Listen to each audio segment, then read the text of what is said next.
बाबा देखे ना हाथ के रेखा जिंदगी कोहटी कौना लेखा। बाबा देखे ना हाथ के रेखा जिंदगी कोहटी कौना लेखा। अपन लोगवा देख के काहे कोहरे आया न देखा। अपन लोगवा देख के अब तो हम लगबे करम बेकार तारा जिंदगी में कोई दूसर जे आगे यार। प्यार के बंधन टूट गई किस्मत भी हमसे रूठ गई। खुशियाँ से भरल खजाना मिलत खीरे बाहो अपनी रे बाहो ऐसन वाइफ से लाइफ अमीरे बाहो। बोला बोला का कहीं बोए सयाने आई नमकीन की मिठाइया चटनी तहर चुमा लगेला मिठाई हो दादा।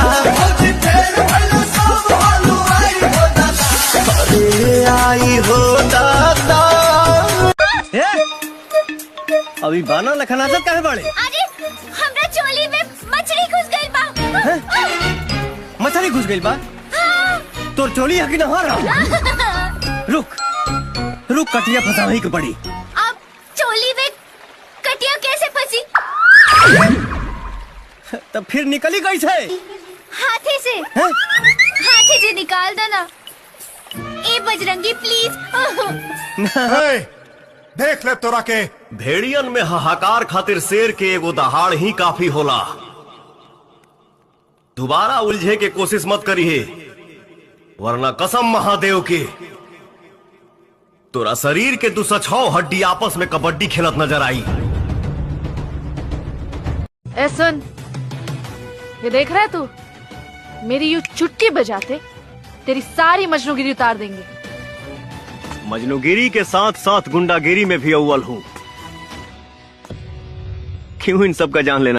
पूरा राज्य हमारे कंट्रोल में है। माना कि पूरा राज्य तेरे कंट्रोल में है लेकिन बजरंगी हमेशा आउट ऑफ कंट्रोल रहता है। तोरा रूप के अपना हाई टेम्परेचर धूप में ऐसा जलाई कि तोरा हड्डी के सुरमा बना के तोर बाप अपने आंख में लगा के घूमी। मैं इस देश का हनुमान हूँ और ये देश मेरा नाम है। हाँ, सीना चीर के दिखा। मिट जाला लोग काहे केहू के मुस्कान पे। मिट जाला लोग काहे केहू के मुस्कान पे। देखे खातिया जाला केहू के केहू। कोई माइका लाल पूरे बिहार में जो मुझसे मुकाबला कर सके? हम मुरझाइल फूल के भी महकत गुलाब कर दे। टाइम मिली तो तोहरो हिसाब कर दे।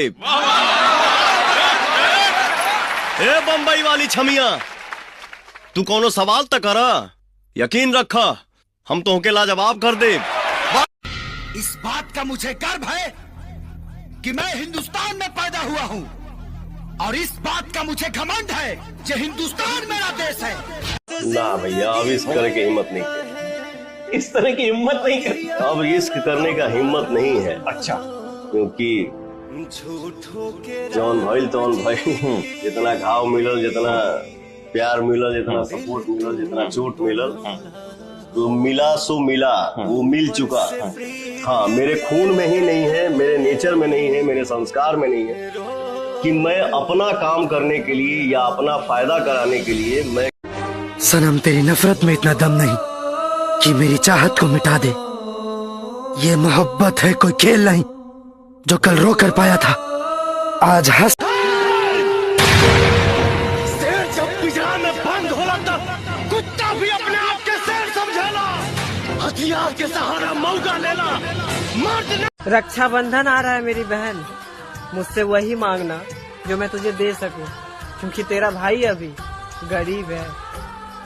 ये बंधन दिलों के बंधन, ये नाते दिलों के तोरा भाई के पिटला पर तोर कहीं और दुखाता, लेकिन आम जनता के तकलीफ भइला पर हमार यहाँ दुखेला। और जब यहाँ दुखेला तो तोरा जिसन के करम फुटेला।